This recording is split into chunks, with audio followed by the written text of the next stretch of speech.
Hello, I'm Tanya Koppel. I live in this beautiful rainforest in Karoi in Queensland, and I've been here for 11 years and I've just loved it. It was designed by Jeff Lawton as a permaculture design property, and he designed the whole property and the house full of permaculture principles. But rather than I tell you, why don't we let Jeff tell you all about this property?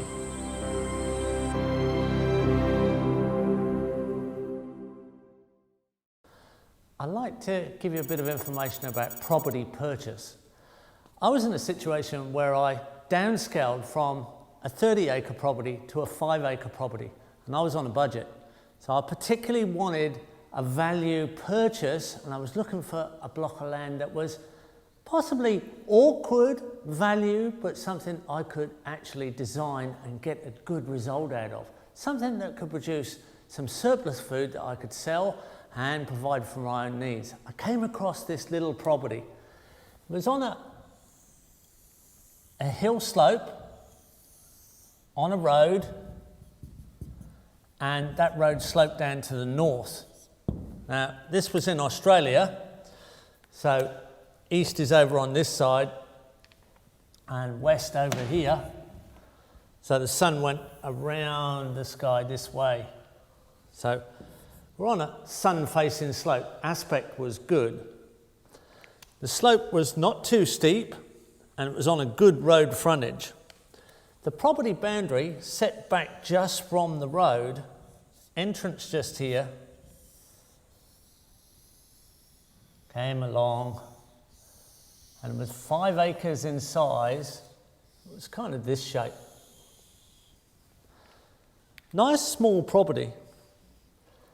And one of the main features that I saw originally was there was a seasonal creek coming through here and off the property. That had about a 200-acre catchment, so that's quite a water resource.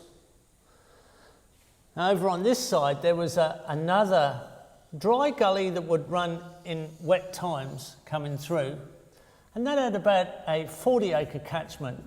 So a reasonable sort of valley would run in seasonal rains for sure. And then there was a small valley that started on the property. It would only run when there was large rains coming through. And those were the valley features, those were the water features. But that whole side of the property, everything over on this side was regrowth forest. This is about 20-year regrowth forest across here.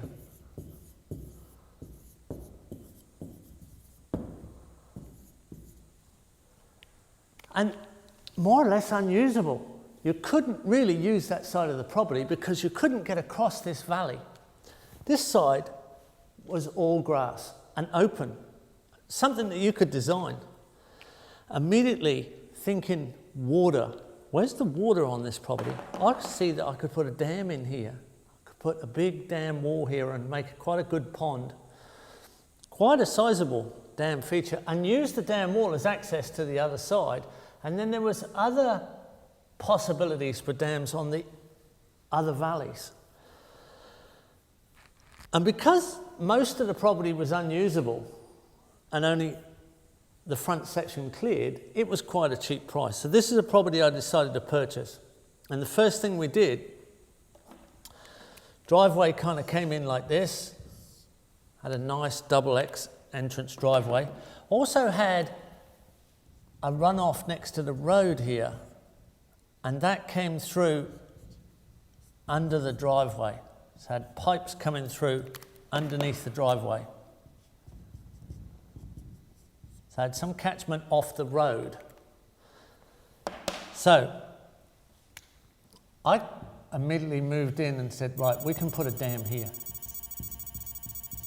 And that dam will give us access to the other side of the property. And then I could see there was another dam site at the back, and we could put another dam here and have slightly higher water. And that would make an ideal fish pond. And then there was another obvious dam site just here, pretty close to the boundary. And that would make a nice aquaculture style dam. So this dam became a major feature and really enhanced the property, and just went slightly flooded back off the property, which the next door neighbour didn't mind. It came in here and the overflow spillway was put in there. So that ended up being immediately a beautiful asset to the property. The little dam at the back gave us a fish pond sized dam just here, ideal for growing fish, and a second one just in here, also ideal for growing fish. So an overflow here, an overflow there. But I still needed gravity water, and the highest point on the property was just here. And I realised that if I put a little contour dam in here, up in this top corner, and a little wing wall, an earth bank out here, I could pick up the road water and the catchment off the landscape, directed into a small dam here, overflow on this side, and I'd have gravity water, because this was some 20 metres, 15 metres probably, above this lower section here, and this was the ideal production area. That then led to a situation where we had quite a bit of open space on the slope, and I could install a swale. That's an ideal tree growing system. In times of rain, that would pick up water and fill, but overflow this way back onto the road water runoff drain on the side of the road. Then I was able to pick it up again with another earth bank wing wall direct into another swale.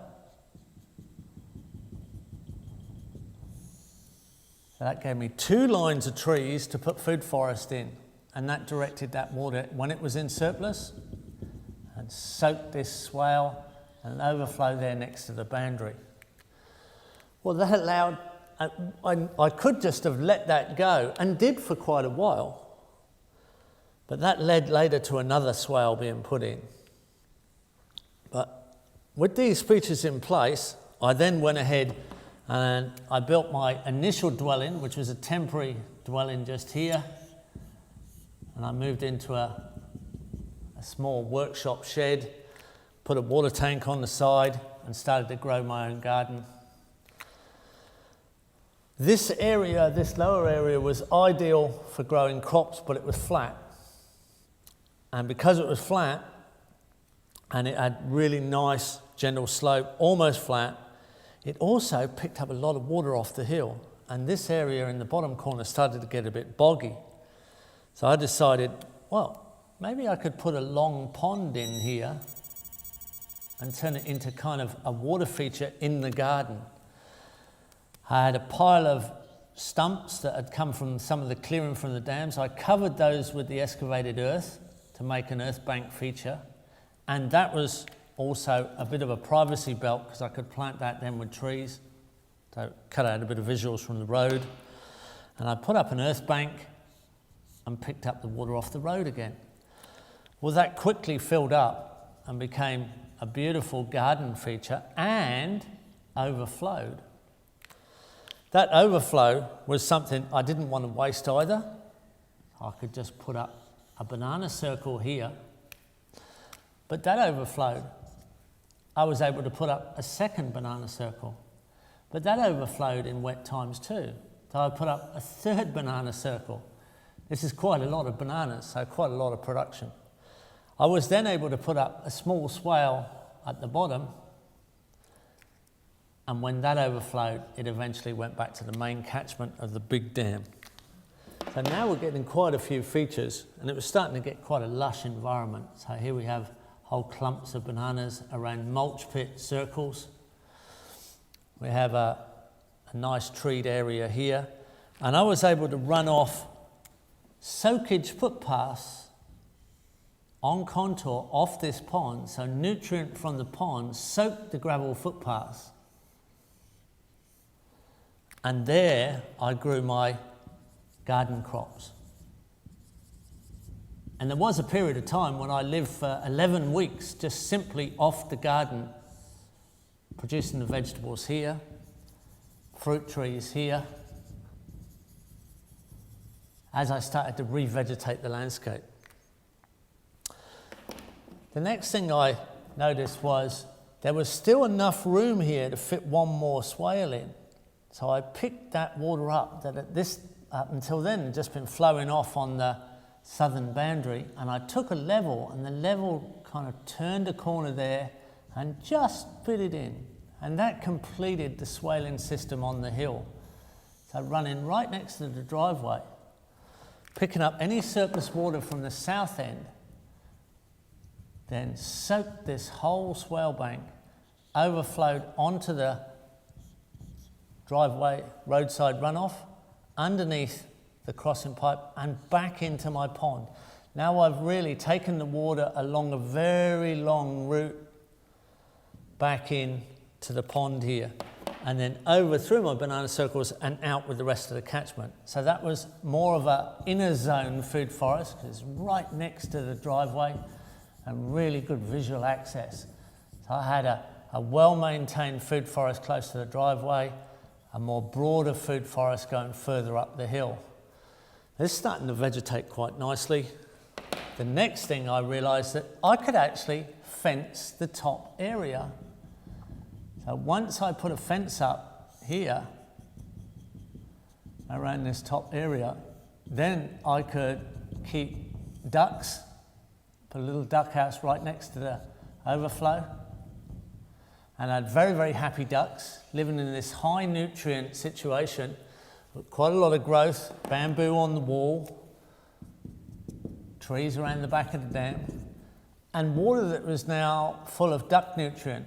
So when that overflow would rain, or if I started a pump, I set a pump up here at the large dam. In dry periods, I could pump from the large dam to the small dam and create an overflow event with nutrient from the ducks and send nutrient right the way through the system. So this is revegetation to my convenience. So things are going quite nicely, and it's at a time when I'm about to look at building a house on the opposite side. So I brought my driveway through next to my temporary dwelling, put a concrete crossing over the large spillway on the big dam, across the dam wall, and then up into the forest, which was quite a nice regrowth forest, not of super high quality, but quite nice quality, down and over the dam wall. I was able to find a really interesting position to build my house, facing more or less north, next to the driveway, with a view of the dam, a large pond. But it became obvious there was another potential here for another body of water as a fish pond.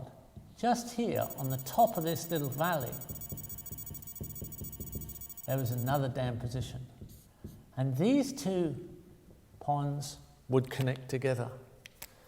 So I was able to put a lovely round dam here, very nice feature in the forest, and connect it with a canal between those two.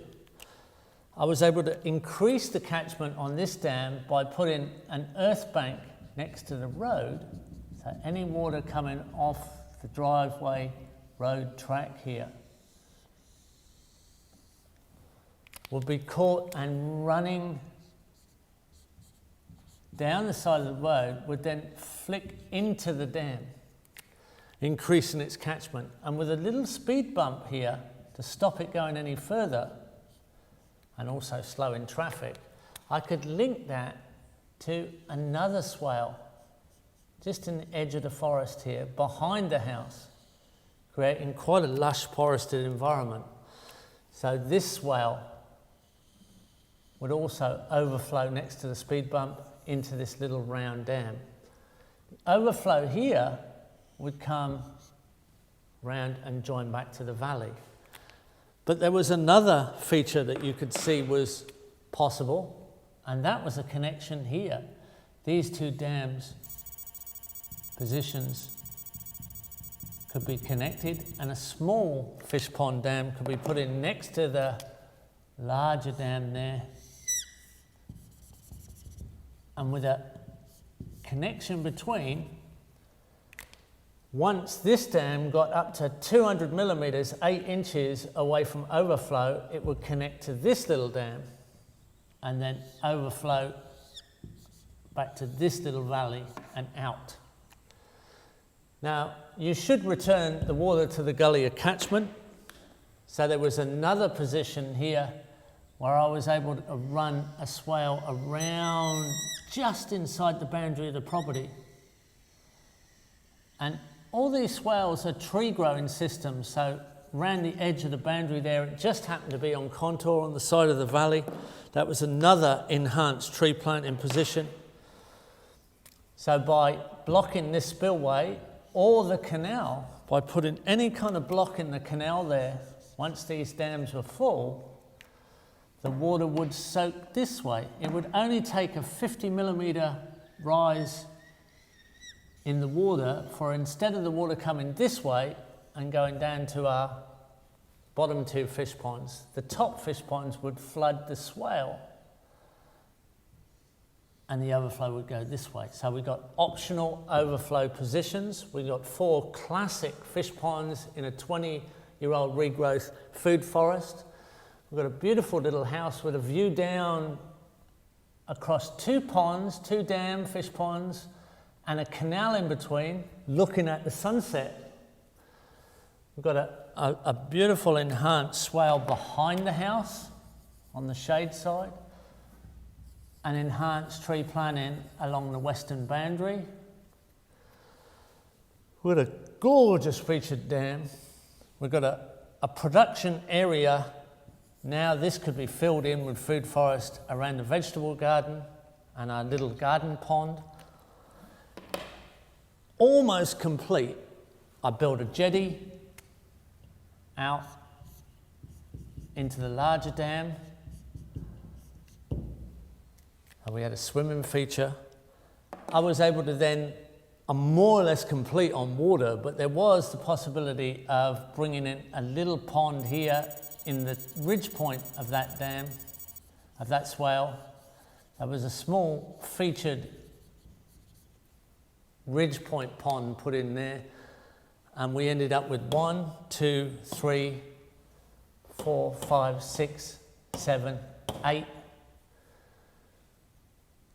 water features on 5 acres, and there was still an acre of wilderness. Now, from a property that was pretty plain, it was actually cheap because a lot of it was unusable. It became a highly productive system with wilderness and sanctuary still included. And the earthworks really was very cheap in comparison to the result that we achieved, but also the boost in price.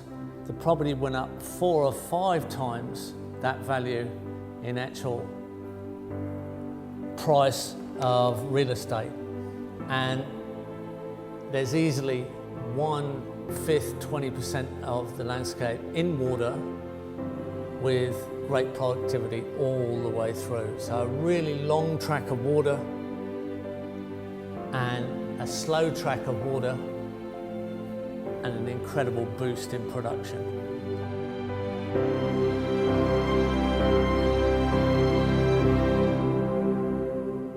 So this may look complex and it ends up very interesting. The reality is it started off as a very simple property, and it was a very simple approach. Water, access structures, a whole set of design patterns that we can teach you, and we've taught many people to understand how to do this, and they've achieved it very well. It's an iteration of events that starts with good foundation understanding of design, how to harmonise with the landscape, how to work out the water flows, the access ways, and where you position structures. And then the living systems fill in all the details. Many people have achieved this quite easily after taking a good design exercise course, so that you understand how you apply this and how you work with natural systems. I did a permaculture course with Jeff Lawton in 2001, and this design inspired me to come and look at the place. And because he was selling it to move to bigger territory, I became the owner, and it's a very clever design to live with. I've had to fine-tune it in different places, but I've basically lived within this wonderful, clever water design with 6 dams, automatic water pumping all around the property from the big dam, and lots of excitement. The little dam in front of the house is my swimming pool, and I just really am enjoying the whole thing.